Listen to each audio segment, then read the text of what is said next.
नमस्कार साथियों, मैं आपका अपना दोस्त फिजियोथेरेपिस्ट डॉक्टर राजेश गुप्ता। आज वैश्विक महामारी कोरोना की वजह से जिस चीज़ की सबसे ज़्यादा चर्चा है वो है ऑक्सीजन। और कोरोना महामारी को ठीक करने के लिए जिस चीज़ की सबसे ज़्यादा आवश्यकता है वो ऑक्सीजन है। कई बार पेशेंट होम आइसोलेशन में रहते हैं, माइल्ड और मॉडरेट कंडीशंस में घरों में रहते हैं, उनके ऑक्सीजन की मात्रा शरीर में कम हो जाती है तो बड़े चिंतित और परेशान हो जाते हैं। तो इसमें कोई घबराने की बात नहीं है। घर में आप एक पोजीशंस को मेंटेन करके अपने शरीर में ऑक्सीजन की मात्रा को बड़े आसानी तरीके से बढ़ा सकते हैं। उसको हम मेडिकल की भाषा में बोलते हैं प्रोनिंग।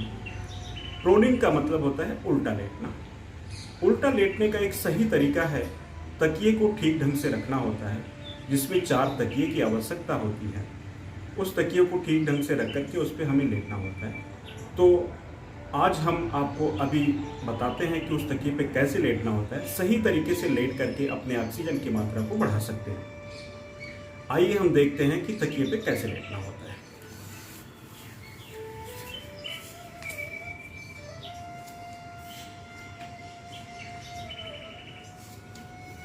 इस तरह से आप तकिए को पोजीशन करके लेट सकते हैं।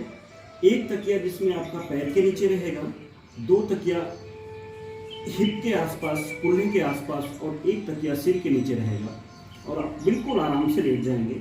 ये ध्यान रखेंगे कि आपको पेट के बीच का हिस्सा बिल्कुल खाली होना चाहिए, जिससे आपको सांस लेने में और गहरी सांस लेने में कोई तकलीफ ना हो। तकिए को बिल्कुल ठीक रखने का तरीका यही है, बिल्कुल आराम से लेटें और लंबी गहरी सांस लें। और इस पोजीशन में आप अनुलोम और विलोम भी कर सकते हैं, जिससे आपके शरीर में ऑक्सीजन की मात्रा बढ़ना शुरू हो जाता है। इस पोजीशंस को आधे घंटे से लेकर के 2 घंटे तक आप मेंटेन कर सकते हैं। उसके बाद सीधा आपको बैठ करके थोड़ी देर रिलैक्स होके आपको दाहिने करवट लेटना होता है। दाहिने करवट लेट करके भी आधे घंटे से लेकर 2 घंटे तक अपने पोजीशन को मेंटेन कर सकते हैं। उसके बाद फिर बाएं करवट लेटना होता है। बाएं करवट में भी आप आधे घंटे से लेकर के 2 घंटे तक पोजीशन मेंटेन कर सकते हैं। उसके बाद आप देखेंगे कि आपकी ऑक्सीजन की मात्रा निश्चित रूप से बढ़ी हुई मिलेगी और आपको अच्छा महसूस होगा और आपको स्वास्थ्य लाभ प्राप्त होगा। इसलिए इसमें बिल्कुल भी कोई घबराने की बात नहीं है कि आपकी ऑक्सीजन की मात्रा कम हो जाती है तो पैनिक ना हो।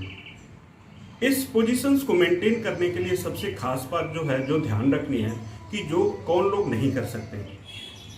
तो इसमें मुख्य रूप से जिसको हार्ट की कोई बीमारी हो, जो गर्भवती महिलाएं हों, या खाने के तुरंत बाद, या एक बीमारी होती है डीप वेन थ्रोम्बोसिस, इस कंडीशंस में आपको बिल्कुल भी नहीं करना होता है।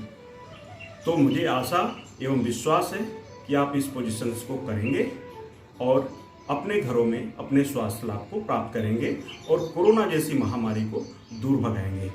नमस्कार, आपका दिन शुभ हो।